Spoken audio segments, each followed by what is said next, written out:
70 pueblos. No, es que 70 pueblos, ¿qué estoy hablando? Cualquier cosa. Perdón. Un corderito frente a 70 lobos. Así nuestros sabios describieron la situación del pueblo de Israel, la situación eterna del pueblo de Israel frente a los 70 pueblos del mundo. Alguien me va a decir a mí, sí, ahora lo vemos, claro, todos los países árabes que rodean a Israel se lo quieren comer a Israel, ¿no es cierto? No solamente los que lo rodean, sino los que están un poco más lejos también. Irán, por ejemplo, Venezuela, con el amigo Maduro, y tantos otros pueblos que hay en el mundo que sabemos que todos cuando hay reuniones mundiales todos votan contra Israel, todos votan en contra. Claro, pero los sabios están hablando hace 2000 años de esto, no están hablando hoy. Dijeron que esto es algo eterno y si nosotros nos fijamos, si nosotros leemos la Agadá de Pesaj, que tiene tal vez tenga más de 2000 años, no sé cuántos años tiene la Agadá de Pesaj, pero en la Agadá de Pesaj nosotros leemos.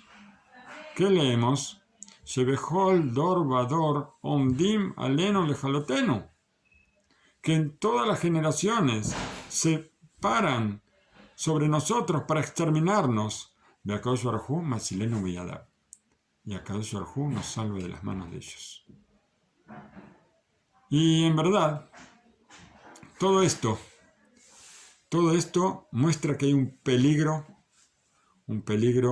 una amenaza constante sobre nosotros. Pero es una amenaza, la amenaza es, ¿por qué es terrible? Porque son muchos contra los pocos. Es lo que nosotros vemos que Hanukkah, una de las cosas que nosotros decimos en Al-Anisim, es que Hashem entregó a los muchos en manos de los pocos. ¿Por qué? Porque los Hashuneim eran pocos. Los Yudim, que hicieron una revolución contra un imperio mundial, el imperio griego, que eran tal vez quién sabe cuántos, y esos pocos los vencieron. Y hoy en día, ¿qué vamos a decir? ¿Cuánto es la población de Israel frente a la población del mundo? Nada, ni un 1%. ¿Cuánto hay en el mundo? ¿Hay 9.000 millones de personas? Y nosotros somos 9 millones. Quiere decir que somos un 1 por 1000, tal vez. 1 por 1000. Y con todo eso, Hashem nos salva. Siempre nos salva. Y hay vamos a decir que no solamente en lo que tiene que ver con lo material, sino que también con lo espiritual. Hay un peligro muy grande. Y ahora vamos a ver por qué. Hay una sospecha también que la situación espiritual del pueblo, tanto en general como en particular, también cae por el entorno, por todo lo que nos rodea. Y eso nosotros podemos ver, que a pesar de que nosotros somos una minoría, el pueblo de Israel es una minoría, los Yudim son una minoría frente a todo el mundo, no solamente eso, sino que dentro de los Yudim que observan la Torah y que buscan estar cerca de Hashem también son una minoría dentro de los Yudim. Así que quiere decir que somos una minoría de minoría. Nosotros pudimos ver, Hanukkah nos enseña que un puñadito pequeño puede enfrentar a todo un pueblo enorme. Pero ¿cuándo? Cuando ese puñadito tiene calidad. Hace falta calidad. No podemos, si luchamos contra la cantidad, es necesario que haya calidad. No podemos luchar en forma pareja de calidad cuando hay una diferencia tan grande de cantidad. Por eso hay un mérito que está cuidado para la eternidad para el pueblo de Israel. Y esto es el origen de que nosotros podamos pararnos frente a todas las olas poderosas que vienen a atacarnos todo el tiempo. Son como tsunamis que vienen Pero nosotros tenemos una barrera fuerte que los frena a todos. Tal vez, a veces frena, a veces dejarlos pasar, ¿no? ¿Por qué? Porque sabemos el relato de Rabbi Akiva, que no siempre tenemos que pelear, no siempre, a veces tenemos que bajar la cabeza. Pero no bajar la cabeza para dejarnos conquistar, sino bajar la cabeza para dejarlos pasar. Vienen corriendo, yo bajo la cabeza y pasan de largo. El relato de la Gemara dice que estaba Rabban Gamliel en un barco y él ve como otro barco, ahí muy cerca, había una tempestad muy fuerte y el otro barco que estaba allá cerquita se desarmó y se hundió todo. Y él lloraba por el sadik que estaba en ese barco, quien era Rabbi Akiva. Cuando su barco, el de Rabban Gamliel, llega a la orilla,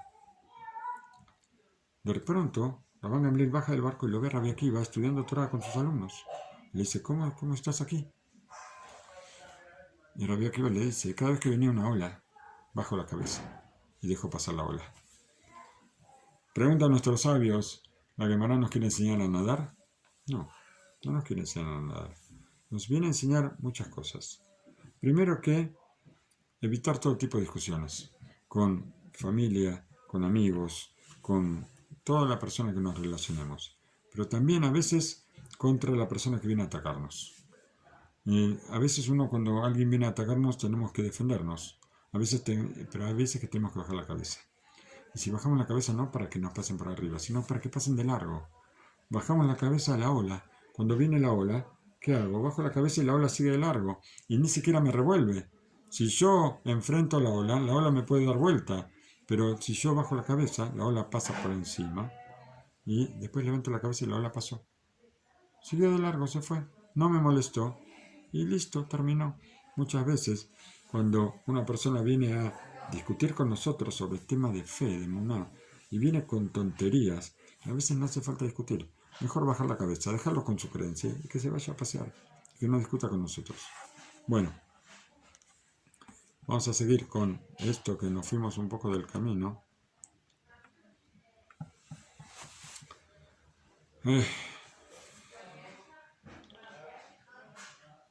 ¿Y por qué nosotros decimos entonces,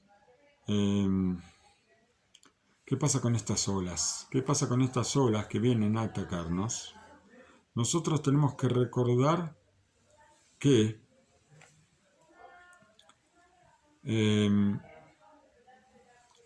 vienen muchos, nosotros somos pocos, pero nosotros tenemos algo que se llama calidad.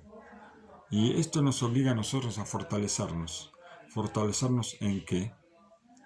Fortalecernos en forma continua con el estudio de la Torá para crecer. Y el estudio de la Torá va a ser una barrera que nos va a proteger. Y ya escribió sobre esto el Rambam, Rabbi Moshe ben Maimón.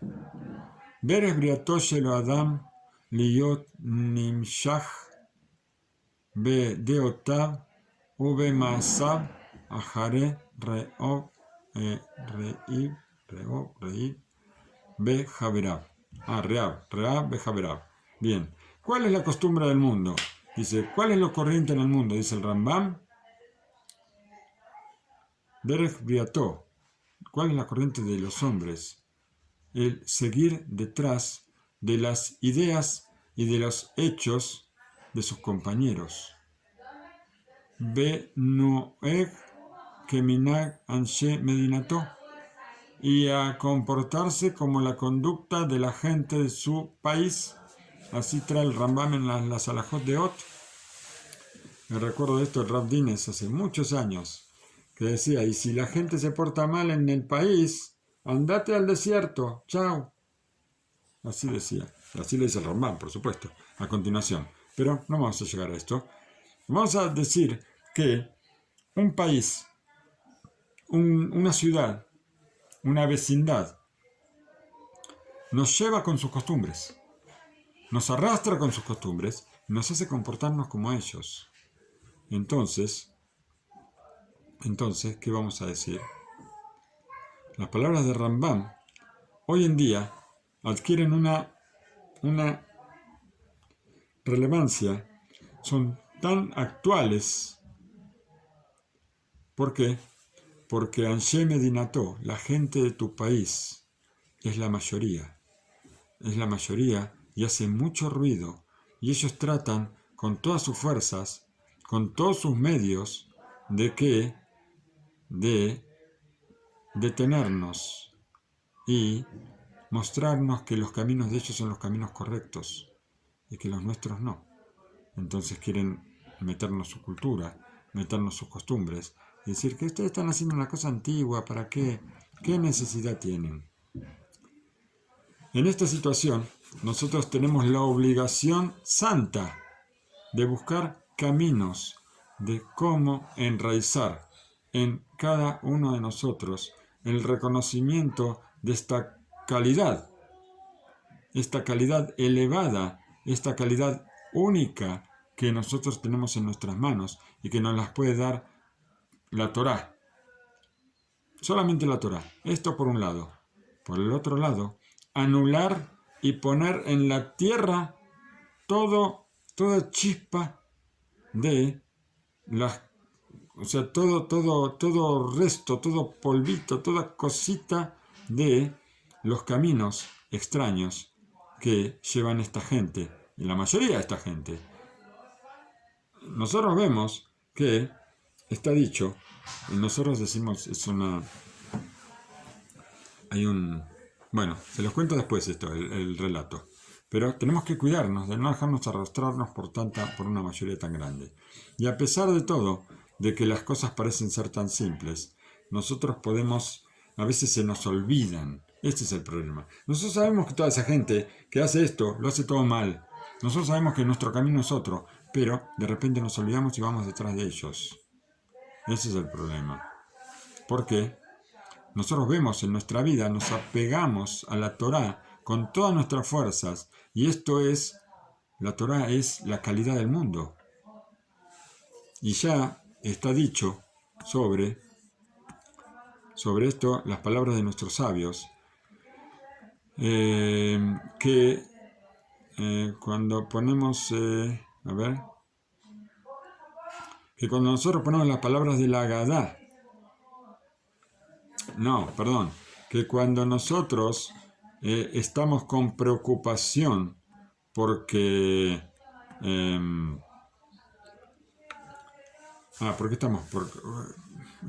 con preocupación porque ahí trae las palabras de Rashi al principio de la perashá pasada. Dice que había un hombre que tenía un negocio que vendía algodón, y al lado había otro negocio. El hombre que trajo algodón, como el algodón es una cosa que ocupa mucho lugar, entonces llenó todo el negocio de mercadería, y como no le alcanzó el negocio, en la calle llenó todo de algodón y le tapó la puerta al otro negocio con toda la mercadería que tenía en la calle. El otro negocio que era un hombre que vendía carbón, vendía cosas para encender leña y todas esas cosas, y estaba preocupadísimo, dice, nadie ve mi negocio. Pasó por ahí uno y le dijo, ¿de qué te preocupas? Tú enciendes una chispa. Y se fue todo el algodón, desapareció todo el algodón. Lo mismo pasa con nosotros. Nosotros vemos una cantidad grande de gente que busca que vayamos por sus caminos, sacarnos de nuestro camino. Hay que encender una chispa, la chispa de la Torá. Encender la chispa de la Torá los va a apagar a todos y nos va a iluminar a nosotros para que nosotros podamos defender nuestros caminos.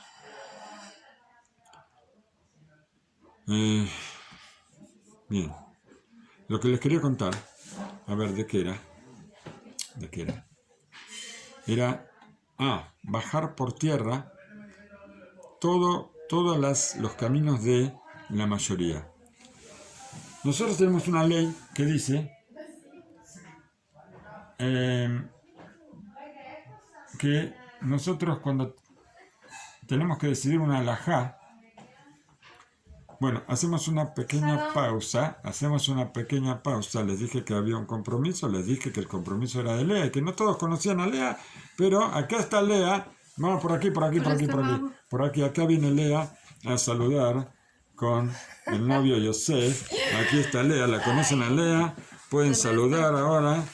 Acá está un poco más para que Acá ya aparezca está en un la otra poquito más cámara cerca, también. lo podemos Y acá ver. está Yosef, el novio, Shalom. que no se fijaron fecha de casamiento. No todavía. No fijaron fecha de casamiento, pero Pero pronto, pronto ya. si Dios quiere, pueden hablar. A ver, están todos en silencio. Entonces, Yosef con su fuerza. Yosef, a pesar de que él estuvo separado de la familia, estuvo tantos años en la casa de Potifar, tantos años, o sea, creo que estuvo 10 años en la casa de Potifar. Sí. 10 años en la casa de Potifar, después 10 años en la cárcel, después otros 2 años en la cárcel y después llega frente al faraón. Vamos a ver esta fuerza que tiene Yosef, esta chispa que tiene Yosef. Yosef, él mismo, está solo ahora. Está absolutamente solo.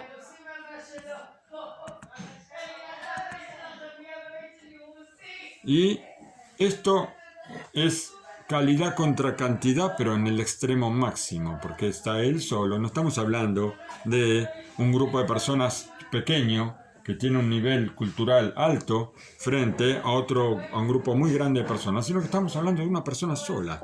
Una persona sola que estuvo durante 22 años solo frente a un imperio. Primero 10 años en la casa de Potifar. ¿Sí? Primero fue vendido como esclavo. Los hermanos lo vendieron a los ismaelín. Los ismaelín lo entregaron en Egipto. Él estuvo ahí.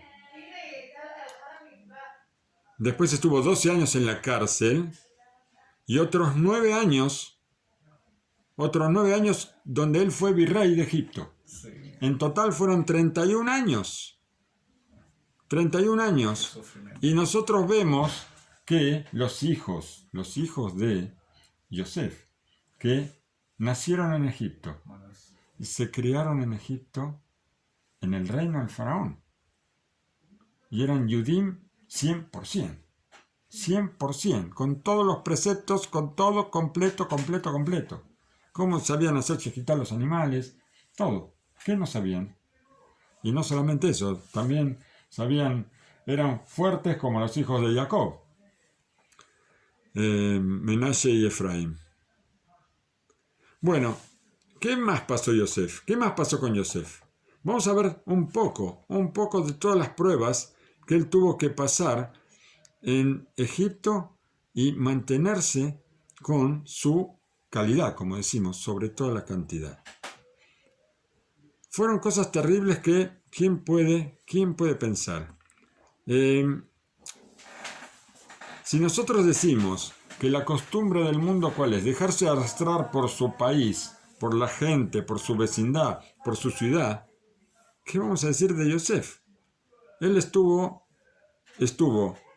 fue arrastrado de su casa, estuvo 10 años en la casa de Potifar, siendo que un esclavo y rodeado de gente extraña. Después en la cárcel. O sea, una cosa es estar, yo me alquilo una casita en el medio de Pekín, vamos a decir. ¿Sí? En China, en Shanghái. En Shanghái, Pekín. En Shanghái. Me alquilo una casita en Shanghái y estoy rodeado de chinitos. ¿No es cierto? Está bien, pero estoy en mi casa. ¿Cierto? No estoy en la cárcel. Yosef estaba en la cárcel. O sea que no estaba rodeado de chinitos, estaba rodeado de delincuentes. Eran todos delincuentes los que estaban ahí. Y ahí estaba Yosef, estuvo 12 años. Y después de eso, cuando lo llevan al palacio, está rodeado de... Está bien, no está en la cárcel, pero no sé si es peor. Porque está rodeado de todos los brujos, todos los hechiceros, los ministros del faraón, y es un ministro más. Él se comporta como Yudí, estando a la vista de todo el mundo, porque él era vamos a decir, el faraón, está bien, el faraón es el rey, pero el que daba la cara era él. Él era el que gobernaba el país en nombre del faraón. Pero el faraón es como cuando el jefe no hace nada, ¿no es cierto? El jefe no hace, los empleados hacen. Entonces él es el empleado del faraón, es el virrey, y él es el que tiene que trabajar todo el tiempo. y sin embargo también se mantuvo 100% yudí, cumpliendo la Torá, cumpliendo los preceptos. ¿Cómo se hace? ¿Cómo se hace? Una persona puede tambalear en pocos días en que no lo dejan cumplir o está en un ambiente hostil donde no puede cumplir la Torá como corresponde y puede caer en cualquier momento. Y sin embargo, ¿qué vemos de Yosef? Yosef se mantuvo firme completamente. Entonces, ¿cómo es posible una cosa así? ¿Cómo lo consiguió? Siendo virrey, ahí, él tenía que ver gente, continuamente tenía que ver gente, y era muy difícil saber cuándo la prueba era más fácil o más difícil. Y tal vez todo esto es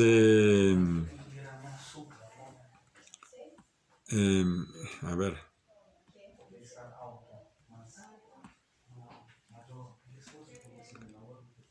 vamos a decir que esto no es simple, no es para nada simple llegar, mantenerse en una categoría, en un ambiente tan tremendo.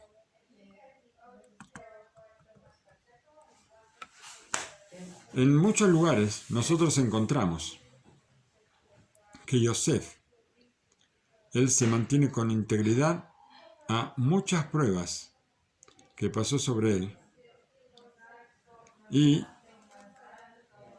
¿qué vamos a decir?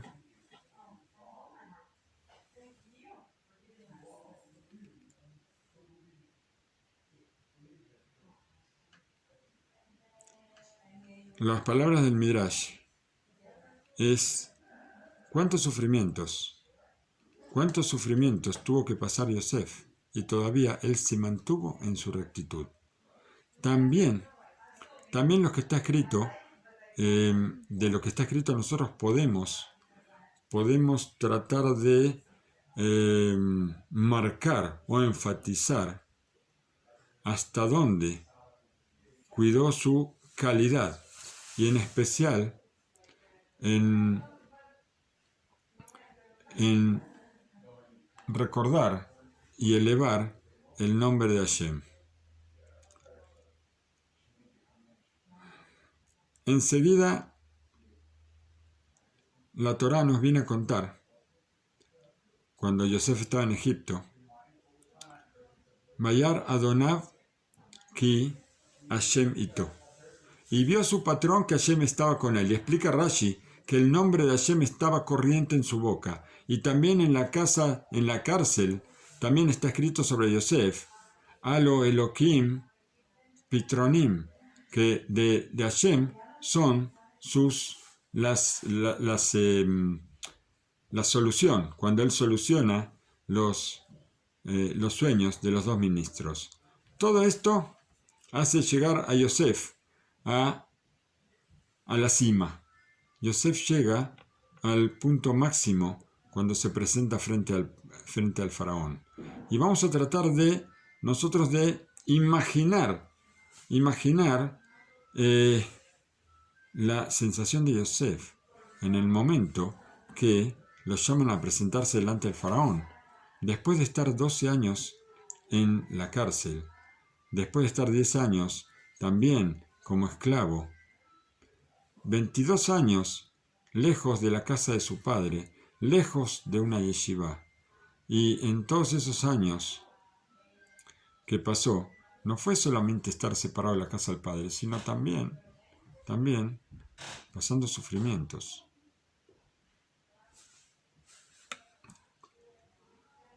Y la venta a Egipto, y después en la casa de Potifar, como esclavo, después que lo perseguía la esposa de Potifar para pecar con él, y eso lo llevó a la cárcel. Todo esto fue una cadena de cosas, y sin embargo, quién sabe si alguna vez pensó que iba a poder salir de esa cárcel donde estaba encerrado. De repente, una mañana se abre la puerta y vienen los enviados del rey y lo sacan del pozo y lo bañan y lo visten con ropas reales y lo llevan delante del faraón. Cualquiera puede colapsar en una situación así. Porque está bien, es una alegría bárbara, pero todo así de golpe, ¿quién sabe lo que puede pasar? Yosef pudo mantenerse frente al faraón. Esa es la calidad de Yosef.